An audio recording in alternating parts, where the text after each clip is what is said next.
You're listening to the Music Tech Teacher podcast, episode number 60. Welcome to the Music Tech Teacher podcast. Music tech tips, lesson ideas, advice, news, and interviews, especially for music teachers. Brought to you by midnightmusic.com.au. Hello and welcome to another episode of the Music Tech Teacher podcast. I'm Katie Wardrobe, a music technology and education trainer, speaker and consultant from midnightmusic.com.au. Recently, I gave a keynote speech for a music education conference which had the theme Play, Create, Inspire. And I really love this theme because I found it easy to tie in some of the creative things that are going on in music technology right now. I talked about that keynote and the tech disaster that occurred just before it, about 14 hours before I was due to give the speech in the previous episode of this podcast. So if you'd like to hear a little bit more about what happened and how I overcame the disaster, you can go back and listen to episode 59. In the keynote speech, I covered 4 different topics, which were songwriting apps and how prominent musicians are using them. I talked about multitrack or split-screen music videos. Sampling was a third thing, and the last one was live looping. Now, I covered multitrack or split-screen music videos and how you can use them with students in episode 58 of the podcast, so you can go back and listen to that one if you haven't already. But today I thought I would share the things that I talked about to do with songwriting apps, what they are, how some super successful musicians are using them, and how you could perhaps use those ideas with your students. You can find links to, I'm actually going to talk about a few videos and I'll play you little snippets from them during the podcast episode today. And you can find links to the full videos if you want to go and follow up and watch the whole thing, plus a few other things on the show notes page at midnightmusic.com.au/60. So in the keynote speech, I talked about the fact that the tools for songwriting and arranging have really changed in recent times. Now, for myself, I grew up doing a lot of arranging, so not so much original composition stuff, but I did a lot of arranging and transcription particularly. And I really grew up writing everything out by hand. I carried manuscript paper around and a pencil case which had very specific items in it, which included a 2B pencil, a ruler, a nice eraser that didn't sort of rub out everything and smudge everything on the page, and a very specific black fine liner pen which I used to do my good copy with. I was very fussy about the manuscript paper, all these things, you start to sort of have an appreciation for the smoothness of the page and the clarity with which you can write on the paper. And I really used to do all my work in those. I would capture a lot of ideas when I was out and about, writing things down. And that used to be short rhythms or just melodic things that I'd heard and just other ideas. Maybe I'd be listening to a recording and I'd decide to write down some of what I was hearing. And I used a variety of methods for capturing things quickly. So often if it was just rhythmic, I would write things out in stick notation. That was the easiest thing and the quickest thing to do. Sometimes if it was a melodic thing, I would do a combination of maybe stick notation and then I would write scale degrees underneath or solfa for melodic type ideas. And if I had proper manuscript paper, I would perhaps write it out on the stave. So that was all okay. And it worked well for me because I could read and write music fairly fluently. Doing those exercises also improved my skills as well when I went along, and so I quite enjoyed it. I find transcribing a bit of like solving a puzzle of some sort, so I actually really enjoy it, and I know a lot of people really hate doing transcription, but for me it was always a fun thing to do. Now sometimes I would record ideas, and the only way I could really do that, and I'm going to show my age here, was on a cassette player. So I could use that to record ideas, and I just found it a little bit cumbersome. It wasn't often on me when I needed to record ideas, which is why I often scribbled things down on paper. And even if you had a cassette player of some sort, sometimes you didn't have a blank cassette to put in there and record over the top of. And then when CDs came along, it made it even a little bit harder in a way. So I didn't find it so easy to use recording as a method for quick capturing of ideas. And playing back tracks I found was also a little bit cumbersome. So if I wanted to listen to a song in order to arrange it, I would have my Walkman and my headphones handy and listen to the cassette player that way. Later on, it became a CD player, of course, and I did have a portable CD player, which was kind of cool. And I even went shopping one time for a new CD player just for home, for working at home. And I actually chose the one that I bought based on the responsiveness of the fast forward and rewind buttons, because when you're transcribing or learning songs, you really need to stop and listen to the last tiny section very quickly, and you want to go back just a little bit. And, it was a little bit awkward on some of the players. So I had this one that I chose based on the type of rewind and play and fast forward buttons. And then later in the track, MP3 players came along, and I found for a while it was not as easy to use, me as an arranger and transcriber. I would have a track perhaps on an iPod, but I had the iPod with the wheel at first. Some of you may remember those. And it was much harder to kind of jump back and forward in small increments. Sometimes I was listening to a track using iTunes on my computer, and that was also, a little bit awkward. I couldn't jump back just exactly where I wanted to, just a few seconds worth of music. Now, on my computer at the time, I did discover software called Transcribe, which is fantastic, and that allows you to do some great things. You can put an audio track in there, and you can mark sections of a song and jump back and forward really quickly between beginning of verse, beginning of chorus, intro, and so on. And you could set up sort of sections to play back in a loop, and it was great. You could transpose the track really simply and easily and speed it up and slow it down. So all of those things helped a lot on my laptop. So that was a really great thing. But nowadays I find capturing ideas is so much easier and much more accessible, and it's really due to smartphones. Now, you can use your voice memo app on your phone to record quick ideas, lyrics, melodies, rhythms.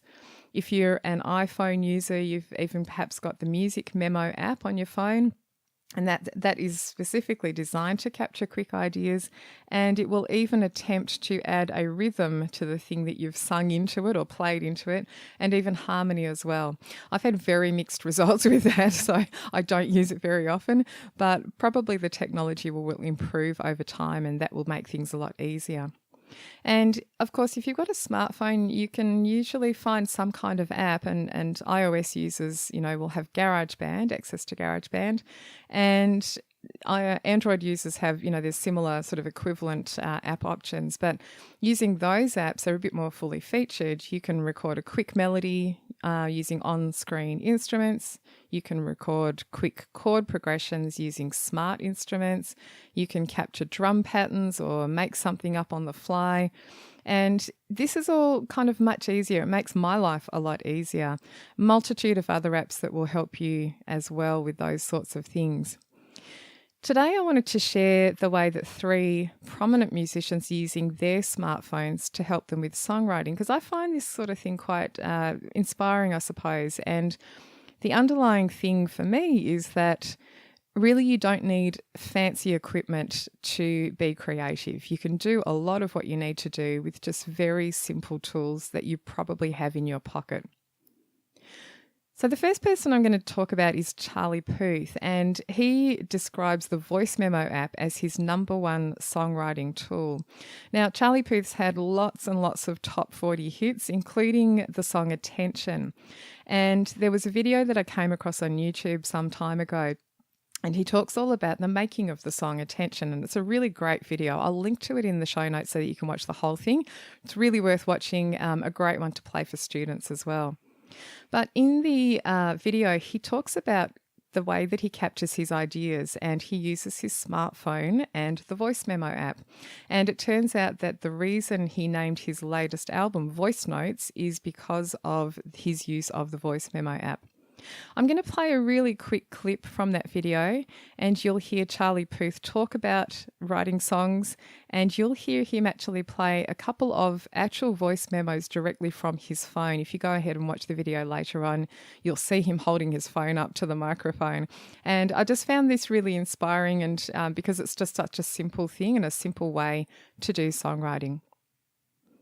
I'm calling the album Voice Notes because I use this. This is like my number one songwriting tool. I record instruments, I record shakers and pianos on here, and I put them directly into the session. Attention was like the first song for the album, and it started out as this like really sad, depressing piano ballad, as most of my songs start out as, and then they become groovy, fun pop songs. This was the original voice memo for it.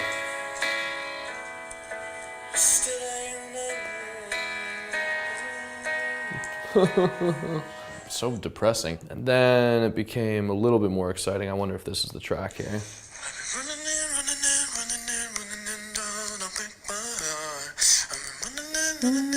That's the verse. And that just popped into my head, and it's so much easier for me to do that than write E flat, okay, treble clef, E flat, E flat. I don't even honestly know how to do it. I just have it in my head, and then I record it, and then it just goes into a Pro Tools session.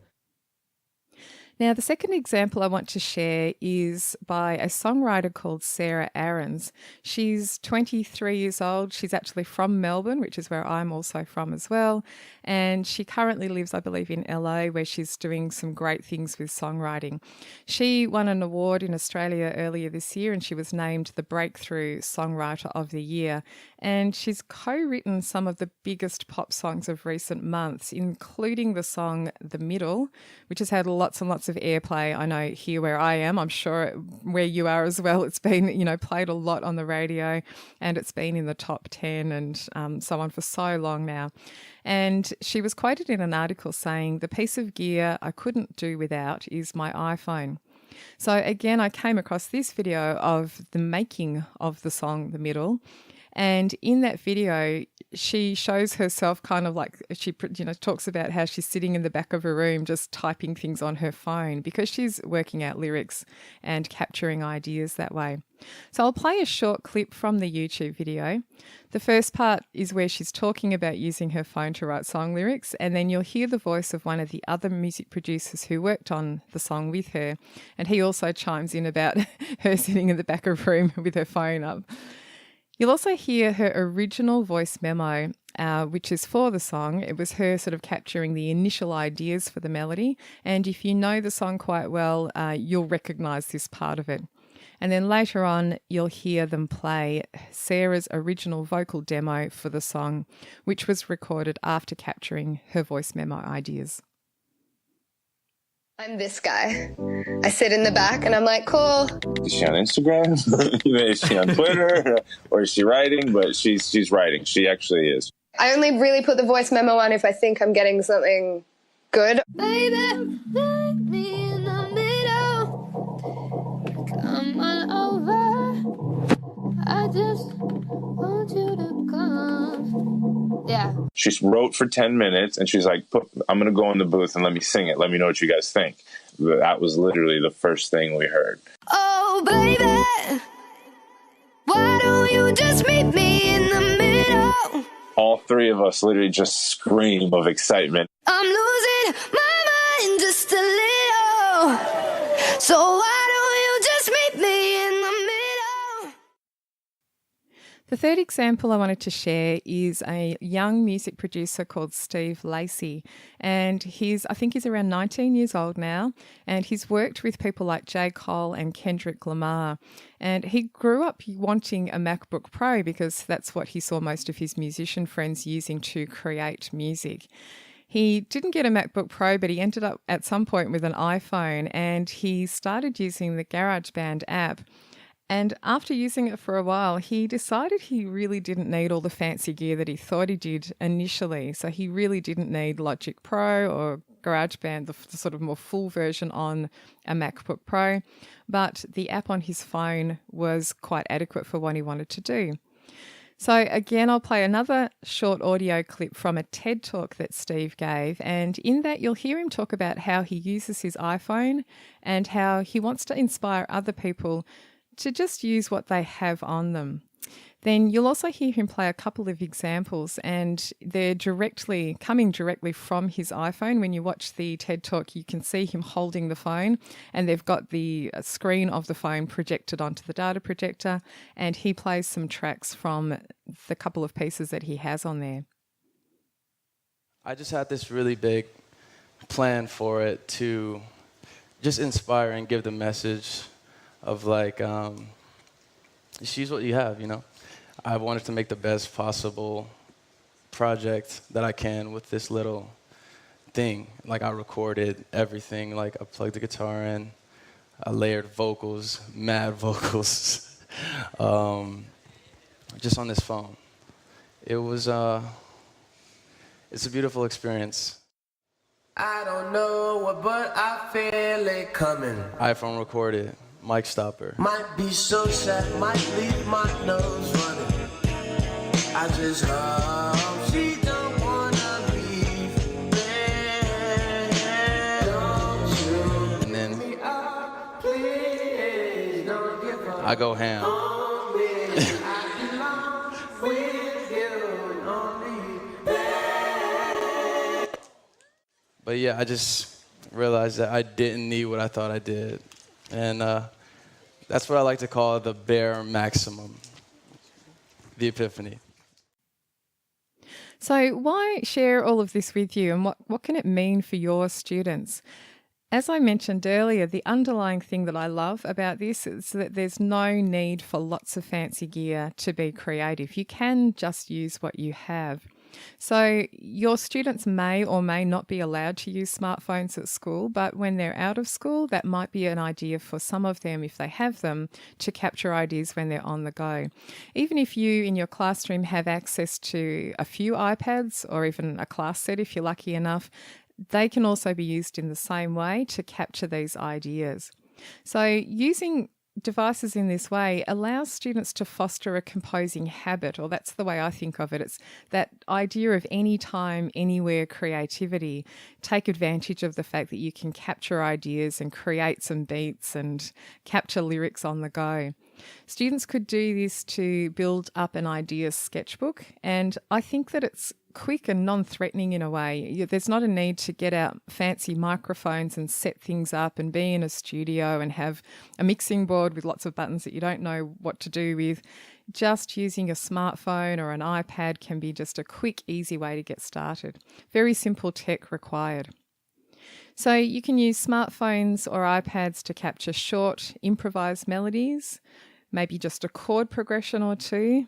Drum patterns is a great thing to get started with. Maybe it's a full beat or groove where there's a drum pattern plus a bass line plus a keyboard part or a guitar part as well. Maybe just simple melodic ideas. And of course, like Steve Lacey does, you can capture an entire song.